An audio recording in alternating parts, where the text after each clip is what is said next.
बिस्मिल्लाहिर्रहमानिर्रहीम। अस्सलाम वालेकुम। प्रोग्राम इख्तिलाफ राय के साथ मैं हूँ इफ्तिखार काज़मी। साबिक वज़ीर आज़म नवाज शरीफ को जेल में कत्ल करने की साजिश किसने की? मरियम नवाज ने आज़ाद कश्मीर के जलसे में ये इंकशाफ किया है कि नवाज शरीफ जब जेल में थे तो उन्हें मारने की कोशिश की गई। साबिक वज़ीर आज़म को किसने मारने की कोशिश की? साजिश के किरदार कौन थे और इक़दाम कत्ल का पर्चा कहाँ पे दर्ज हुआ? एक साबिक वज़ीर आज़म जो 3 बार इस मुल्क का वज़ीर आज़म रहा हो, उसके कत्ल की साजिश अपनी जगह एक बहुत बड़ा इल्ज़ाम है। नवाज शरीफ जब नैब की तहवील में थे तो उनके प्लेटलेट्स अचानक गिरना शुरू हुए, वो शदीद बीमार हुए और उनकी हालत ख़राब हो गई। उस वक़्त भी उनके साहबजादे हुसैन नवाज ने शुबा जाहिर किया था कि नवाज शरीफ को जहर हुरानी से इखलाक करने की कोशिश की गई, यानी खाने में जहर मिला कर दिया गया। यही वजह थी कि हुकूमत ने नवाज शरीफ को जल्दबाजी में बाहर रवाना कर दिया ताकि नवाज शरीफ को खुदा ना हादसा कुछ हो गया तो इल्ज़ाम उन पर ना आ जाए। अब एक बार फिर उनकी साहबजादी मरियम नवाज ने यह इल्ज़ाम लगाया है कि नवाज शरीफ को मारने की साजिश की गई, तो उसका इशारा यकीनी तौर पर हुकूमत की तरफ जाता है और वो हुकूमत पर ही संगीन इल्ज़ाम आयद कर रही है। तो इसकी तहकीकात करना हुकूमत का फ़र्ज़ है कि वो खुद को इससे बरीउज़्ज़ुमा साबित करे, वरना ये इल्ज़ाम तारीख का हिस्सा बन जाएगा। नवाज शरीफ के पाकिस्तान वापस लाने की एक बड़ी वजह यही समझी जाती है कि उनकी जान को पाकिस्तान में खतरा है और अब उनकी बेटी ने खुलकर उसका इजहार भी कर दिया है। नवाज शरीफ से जान निकलती है इनकी। नवाज शरीफ का नाम सुनते ही नवाज शरीफ के मुखालिफिन पर, इमरान खान पर कपकपी तारी हो जाती है। झूठे मुकदमे बना दिए, जेल में कत्ल करने की साजिश भी की। इमरान खान की सुबह भी नवाज शरीफ से होती है, उसकी शाम भी नवाज शरीफ से होती है। पाकिस्तान की सियासी तारीख इस तरह के संगीन नोयत के इल्जामात से भरी पड़ी है। ना कत्ल करने वाले का पता चलता है, ना कातिल का पता चलता है और ना कत्ल की साजिश करने वाले का पता चलता है, ना ये इल्जामात कभी साबित हुए। तो ये सारे इल्जामात महज इल्जामात की हद तक महदूद है। साबिक सदर आसिफ अली जरदारी पर मुर्तज़ा भुट्टो और उसके बाद खुद मोहतरमा बेनज़ीर भुट्टो के कत्ल की साजिश के इल्जामात भी लगते रहे और साबिक सदर मुशर्रफ तो इस बात पर बहुत इसरार करते हैं, बल्कि दावा करते हैं कि साबिक सदर आसिफ अली जरदारी अपनी अहलिया के कत्ल की साजिश में शरीक है, लेकिन यह इल्ज़ाम कभी साबित नहीं हो सका। खुद साबिक सदर मुशर्रफ पर अकबर बुगटी के कत्ल की साजिश करने का इल्ज़ाम है, तो अब एक और इल्ज़ाम का इजाफा हो गया। तो मरियम नवाज ने इंतखाबी कैंपेन के दौरान ये बात यूं ही तो नहीं कही होगी, लेकिन सवाल ये है कि ये इल्ज़ाम उन्होंने इतनी ताख़ीर से क्यों लगाया और क्या वो इस इल्ज़ाम को किसी फोरम पर साबित कर पाएंगी या नहीं, ये सवाल बड़ा अहम है। और सवाल ये भी है कि अब तक इस हवाले से किसी मुस्तरद फोरम से रजू क्यों नहीं किया गया। पलंदरी में जलसा आम के दौरान मरियम नवाज का हुकूमत को चार्जशीट करना इंतहाई अहमियत का हामिल है। वो बहुत से इल्ज़ामात और भी लगा रही हैं। वो ये भी इल्ज़ाम लगा रही है कि कहीं खान साहब कश्मीर के पहाड़ों को भी गिरवी न रख दे, लेकिन ये जो इल्ज़ाम नवाज शरीफ के कत्ल की साजिश का है, ये बहुत बड़ा इल्ज़ाम है। मरियम नवाज शरीफ के इस इल्ज़ाम के बाद नून लीग के रहनुमाओं से यह सवाल तो पूछा जाएगा कि अगर नवाज शरीफ के कत्ल की साजिश की गई थी तो वो खामोश क्यों रहे? उन्होंने किसी अदालती फोरम से रजू क्यों नहीं किया या इस पर एहतजाज क्यों नहीं किया? और ख़ुद नवाज शरीफ ने इसको अपने एहतजाजी जलसों का हिस्सा क्यों नहीं बनाया? नवाज शरीफ ने बहुत से एहतजाजी जलसे किए, लेकिन इस तरह का इल्ज़ाम उन्होंने भी नहीं लगाया। तो क्या नवाज शरीफ अपने कत्ल की साजिश से लाइम थे? तो मेरा गुमान ये है कि मरियम नवाज ने एक नया पंडोरा बॉक्स खोल दिया है जो आगे चलकर एक बड़े तूफान की शक्ल इख्तियार कर सकता है। तो मुस्लिम लीग नून की रहनुमा मरियम नवाज ने आज़ाद कश्मीर के मुख्तलिफ मकामात पर जलसे किए और उन्होंने हुकूमत के खिलाफ और भी बहुत से संगीन इल्ज़ामात लगाए। कश्मीर के चप्पे चप्पे पर नवाज शरीफ के नाम लेवा मौजूद है। सर तोड़ कोशिशों के बावजूद अल्लाह के फजलो करम से नवाज शरीफ की जमात मुस्लिम लीग नून नहीं टूटी। मकबूजा कश्मीर का मुकदमा हारने के बाद अब इसकी नजर आजाद कश्मीर पर है। वोट चोर आधी वोट चोर है। अब उसको अगला इलेक्शन अपना हारता हुआ नजर आ रहा है, तो आज उसको इलेक्शन रिफॉर्म्स याद आ गए हैं।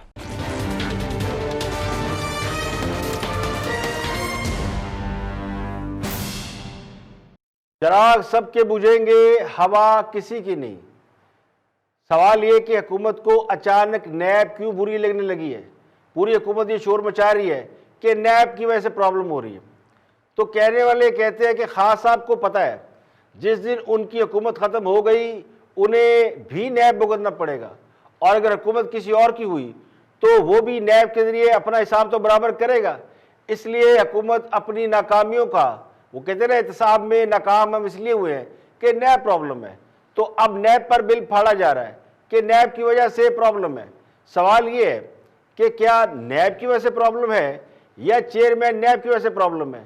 अपोजिशन तो ये कहती है कि उन्हें चेयरमैन नैब की वजह से प्रॉब्लम है, और हुकूमत ये कहती है कि नैब प्रॉब्लम है। तो अपोजिशन का मौक़िफ़ ये है कि चेयरमैन नैब को तो हुकूमत ब्लैकमेल करके उनके खिलाफ इस्तेमाल कर रही है, जबकि हुकूमत ये कहती है कि चेयरमैन नैब से उन्हें कोई प्रॉब्लम नहीं, उन्हें नैब के कवानीन से मसला है। और जो कवानीन और अख्तियारात आज नैब के पास है, अगर यही रहे तो कल कोई और भुगतेगा। तो अपोजिशन तो ये कहती है कि वो तो नैब भुगत चुके हैं। नवाज शरीफ का मौक़िफ़ ये है कि अब नैब के कवानीन में तब्दीली की कोई ज़रूरत नहीं, क्योंकि अपोजिशन नैब को अच्छी तरह भुगत चुकी है और भुगत रही है। अब दूसरों की बारी है जिनके खिलाफ आज दर्जनों स्कैम, दर्जनों स्कैंडल मौजूद हैं, लेकिन एक्शन कोई नहीं हो रहा। खुद ही मुनसिफ, खुद ही मुदई, और जिसको चाहे क्लीन चिट मिल रही है क्योंकि वो हुकूमत में है। लेकिन कल जब ये हुकूमत में नहीं होंगे तो फिर ये केस तो खुल जाएंगे, और यही खौफ अब हुकूमत को मजबूर कर रहा है कि वो नैब के नाम पर बिल फाड़ कर नैब का डंक या नैब का जहर निकाल दे। नैब जैसे इख्तियारात पाकिस्तान के किसी और इदारे के पास नहीं है जो बगैर सबूत व शवाहद महीनों किसी को भी कैद में रख सकता हो, उसे असाबी तौर पर कमज़ोर कर सकता है, उसे तोड़ सकता है। तो हुकूमत अगर वाकई संजीदा होती, जो जिसके बारे में मुझे शुबा है कि वो हुकूमत संजीदा है, नैब कवानीन को अगर हुकूमत बदलने की बजाय चेयरमैन नैब को बदल ले। नवंबर में वैसे ही चेयरमैन नैब रिटायर होने वाले हैं, क्योंकि नैब तो वही रहना है, नैब के कवानीन भी वही है। अगर आपको कवानीन से कोई प्रॉब्लम नहीं है तो फिर चेयरमैन नैब को बदलने में क्या प्रॉब्लम है। चेयरमैन नैब के खिलाफ सुप्रीम जुडिशल काउंसिल में शिकायत मौजूद है, और सुप्रीम कोर्ट ने अटार्नी जनरल से, बल्कि हुकूमत से ये पूछा है कि वो इस पर क्या एक्शन करना चाहती है। तो फैसला हुकूमत ने करना है। अगर हुकूमत चाहेगी तो कार्रवाई शुरू हो जाएगी और चेयरमैन नैब अपनी मुबैना वीडियो स्कैंडल की वजह से फारग हो सकते हैं। तो मसला नैब के कवानीन का नहीं है बल्कि नैब के तरीक़ेकार का है। तो चेयरमैन नैब अपनी मुबैना वीडियो स्कैंडल की वजह से फारग हो सकते हैं, लेकिन मुझे इसमें शुबा है कि हुकूमत चेयरमैन नैब को फारग करना चाहती है, क्योंकि चेयरमैन नैब से हुकूमत को कोई ज़्यादा शिकायत नहीं है।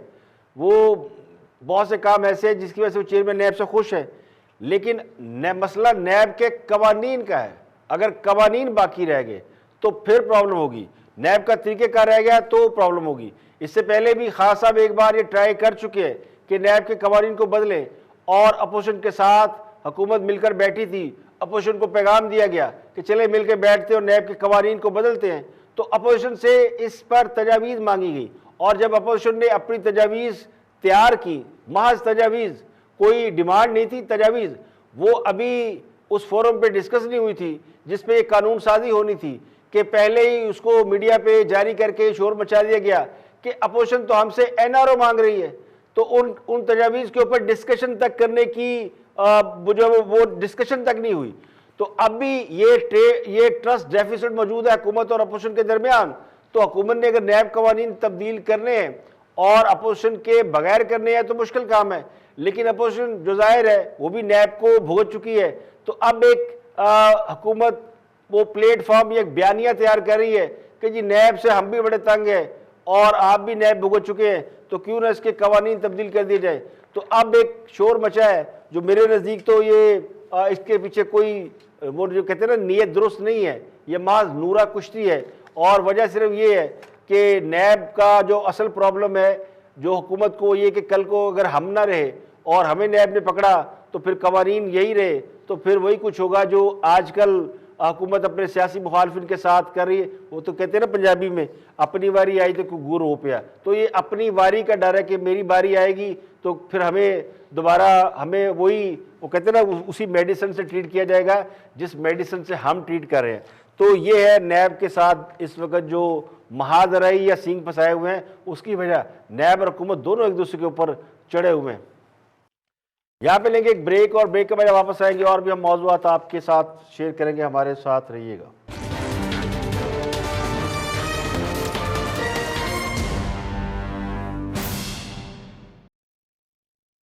Welcome back. आप देख रहे हैं प्रोग्राम इख्तिलाफ राय और मैं हूं इफ्तिखार काज़िम। ब्रेक के बाद हाज़िर खिदमत हैं और आज़ाद कश्मीर कैंपेन के दौरान बहुत से नाखुशगवार वाक़या देखने में आ रहे हैं, जिनमें एक वाक़या एक वफाकी वज़ीर के ऊपर किसी शख्स ने जूता फेंका, उस पर बात कर रहे हैं टू दी पॉइंट में। देखते हैं कि क्या फरमाते हैं मंसूर अली खान। तवल शोजब साहबा पाकिस्तान तहरीक इंसाफ के ऊपर अली अमीन गड्ढापुर साहब जिस किस्म की जबान इस्तेमाल करते रहे, मैं कंडेम करता हूं उनके ऊपर जो जूता फेंका गया वो नहीं होना चाहिए था, ये किसी भी सियासतदान के साथ नहीं होना चाहिए था। लेकिन साथ ही साथ उन्होंने जुल्फिकार अली भुट्टो साहब के हवाले से उन्हें गद्दार कहा, डाकू, चोर और जिस किस्म के अल्फाज जो है वो बयान किए जा रहे हैं इस इलेक्शन कैंपेन में, क्या इसको जस्टिफाई किया जा सकता है इस किस्म की जबान को? देखिए, लफ्जों का चुनाव इससे बेहतर हो सकता था, लेकिन हिस्टोरिक फैक्ट्स को मैं गद्दार का लेबल नहीं बांटूंगी। और ये गद्दार का लेबल बांटने का सेहरा सबसे पहला बहुत बड़े लीडर थे, लेकिन भुट्टो साहब को ही जाता है, इधर हम उधर तुम से पहले उन्होंने गद्दारी के ही लेबल बांटे थे। 1 करोड़ 29 लाख वोट लेने वाली जमात और उसके लीडर को उन्होंने कहा कि हम नहीं मानते, और दूसरी साइड पर उनके जो हैं वो 67 लाख के करीब उनके वोट थे और उन्होंने ये सारी डेमोक्रेटिक प्रोसेस को फारिग कर दिया। और उसके बाद आपको पता है कि क्या हुआ, सकूते ढाका हुआ। अच्छा, अब जहां तक हिस्टोरिक बैकग्राउंड है मंसूर, मैं इसको कोई इस किस्म की बात नहीं करना चाह रही जिसमें कोई फैक्ट्स ना हो और मैं खाली आपसे कहूं कि जी नहीं, मैं इस तरह की, मैं सिर्फ आपको थोड़ा सा एक जुमले 2-4 हैं वो सुना दूंगी। इन्होंने कश्मीर के बारे में बात कर रहे हैं, गद्दारी के सर्टिफिकेट नहीं बांध रही, लेकिन हिस्टोरिकली जो गलतियां हुई उनको मानना चाहिए। लीडर्स जो होते हैं उनसे भी गलतियां हो सकती हैं। आप यहां पर सारा दिन फतवे बांट रही हैं दोनों पार्टियां कि जी जाके कश्मीर दे आए, हालांकि ये बहुत तकलीफ दे चीज है कि कश्मीरी इस वक्त एफर्ट कर रहे हैं, पूरी दुनिया में हम इसके आवाज उठा रहे हैं। और कभी ख्वाजा आसिफ साहब असेंबली में सकूते कश्मीर का लफ्ज इस्तेमाल कर देते हैं, कभी बिलावल साहब जो है वो कहते हैं कि जी कश्मीर मोदी को दे आए हैं। तो इस तरह की बातें नहीं होनी चाहिए। लेकिन शिमला जो हुआ मुआहदा 1972 में, इसकी 4 लाइनें पढ़ के सुनाऊंगी। Both countries will settle their differences by peaceful means through bilateral negotiations. India has many a times maintained that Kashmir dispute is a bilateral issue and must be settled through bilateral negotiations as per Simla Agreement 1972, and thus had denied any third party intervention, even that of United Nations. आज हमने क्या किया है? आज पूरी दुनिया इसको मान रही है, इसको इंटरनेशनलाइज किया। जो 1972 में गलती की, जो सियासतदान जूतों से डर जाए, गालियों से डर जाए या घबराए, उसका सियासत में कोई काम नहीं। इसलिए तो खास सब कहते हैं घबराना नहीं। वज़ादारी, अखलाकियात, बर्दाश्त और रवादारी जैसे अल्फाज सियासत की डिक्शनरी से खारिज हो चुके हैं। अब जूते खाने वाले सियासतदानों की भी 2 किस्में हैं। एक वो जो काम ही जूते खाने वाले करते हैं, यानी कोई ऐसी हरकत जो दूसरे को गुस्सा दिला दे या अवाम उस पर इश्तियाल में आ जाए, और दूसरे वो जिनके खिलाफ प्रोपेगेंडा किया जाए और इतना किया जाए कि लोग उनसे नफरत करने लगे। तो मोहब्बत में तो लोग किसी को जूता मारते नहीं है। तो अली अमीन गंडापुर अगर भट्टो को गद्दार कहेगा तो कोई ना कोई जाला गुस्सा करेगा और इस पर रिएक्ट करेगा और जवाब देने के लिए जरूर कूद पड़ेगा। अब इसमें कसूर लीडरशिप का है। जब लीडरशिप आपकी काम एंड कूल होती है तो लोग भी उसी तरह होते हैं, और अगर लीडरशिप एग्रेसिव है और लीडरशिप गालियां दे रही है और सियासी मुखालफिन के खिलाफ ऐसी बातें कर रही है तो फिर लोग भी वैसे ही होते हैं। तो बेचारे फॉलोअर्स, वो तो फॉलोअर्स होते हैं, उनका इसमें कोई कसूर नहीं होता। तो असम्बलियों में तमाशे भी इसी वजह से लगते हैं और जलसे जुलूसों में भी हमें इसीलिए नाखुशगवार मनाजर देखने में आते हैं। तो असल में तो कसूर लीडरशिप का है, जिसने अपने वर्कर की तरबियत करना होती है। अब पहले जो तरबियत होती थी वो जलसे जुलूसों, रैलियों, कॉर्नर मीटिंग के जरिए होती थी। अब तरबियत के प्लेटफॉर्म्स बदल गए हैं। अब प्लेटफॉर्म है सोशल मीडिया, ट्विटर, ये तरबियत गाह भी है और जलसा गाह भी है। जिसको चाहे आप जूते मारते रहे, जिसको चाहे आप गालियां देते रहे। तो जब सोशल मीडिया पर ये सब कुछ होता है तो फिर कहीं ना कहीं फिजिकली भी लोग जाके ऐसी हरकत कर लेते हैं। तो जूता मारना सरासर गैर अखलाक की हरकत है, इसकी मजम्मत करना चाहिए। लेकिन अगर जूता मारने वाले का लोग उससे भी शानदार तरीके से इस्तेमाल कर रहे हो तो फिर सोचना पड़ेगा कि जूता खाने वाले ने कोई बहुत ही मायूब हरकत की होगी। और गुफ्तगू कर रहे साबिक वज़ीर इत्तलात और मौजूदा वज़ीर science and technology Shibli Faraz, देखते हैं कि वो क्या फरमाते हैं, उनके पेश नज़र क्या मौजू है। Watch this. Fact finding report कह रही है तो वो मनी लॉन्ड्रर वजीर आजम हाउस और बनी गाला में छुप कर बैठा है। पकड़ो उसको और उससे निकलवाओ पैसे और पाकिस्तान के कर्जे अदा करो। मिनिस्टर साहब, आपने सुना बड़ी serious allegation senior vice president Muslim League Nawaz कह रही हैं और डिमांड कर रही है नैब और उनकी क्रेडिबिलिटी क्या है या नहीं? उनकी अपनी क्रेडिबिलिटी क्या है? ये वही खातून है जो कि कहती थी कि लंदन तो क्या मेरी पाकिस्तान में जायदाद नहीं है। ये वही उसी प्राइम मिनिस्टर की, एक्स प्राइम मिनिस्टर की बेटी हैं जिनके के अगर आपने मुल्क के कर्जे उतारने हैं तो जो आप लंदन में बमाए पूरे ख़ानदान के भागे हुए हैं, कानून से भी भागे हुए हैं, और आप अपनी जायदादें, खरबों रुपए की जायदादें जो आप यहाँ से लूट के लेके गए थे, तो वो उससे कर्जा उतारे ना।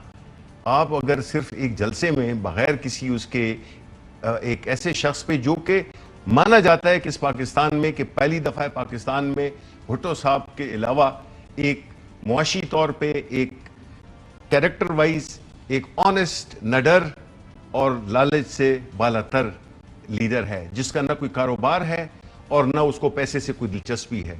इसी वजह से वो अपने ही घर में रह रहे हैं और उनकी एक इंतहाई सादा जिंदगी है जो कि मेरा ख्याल है कि कभी इस प्राइम मिनिस्टर ने, किसी प्राइम मिनिस्टर ने नहीं देखी।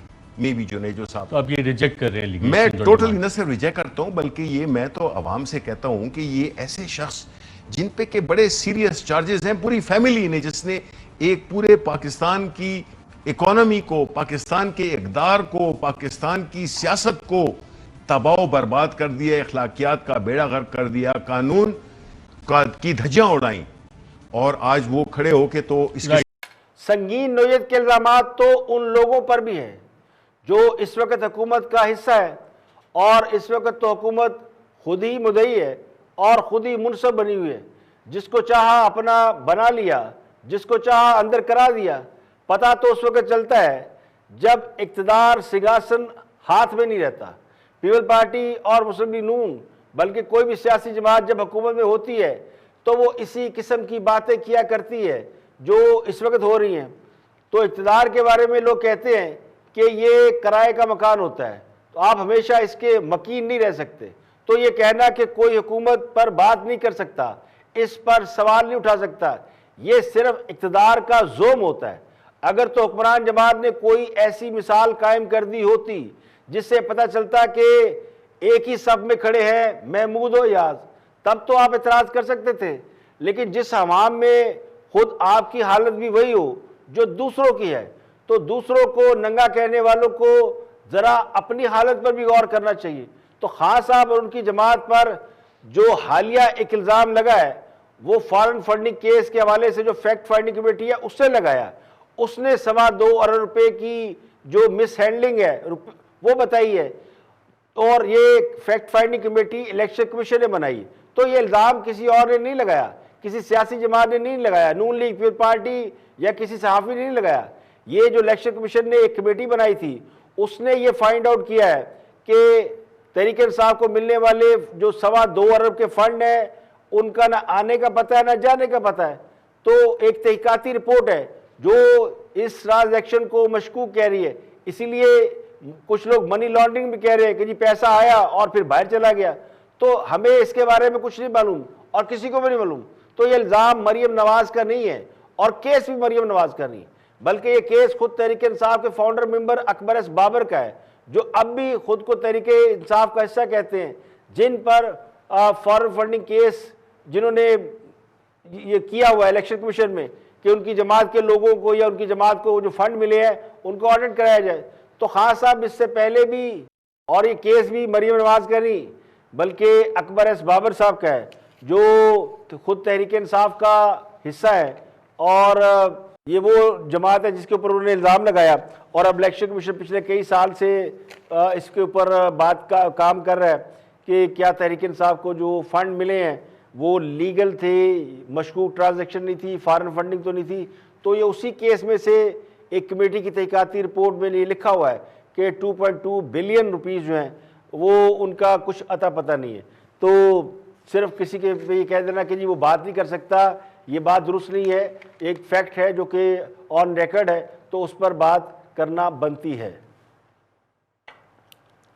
यहाँ पे लेके एक ब्रेक, और ब्रेक के बाद वापस आएंगे तो आपके साथ और भी अहम मौज़ूआत और अहम खबरें शेयर करेंगे। हमारे साथ रहिएगा।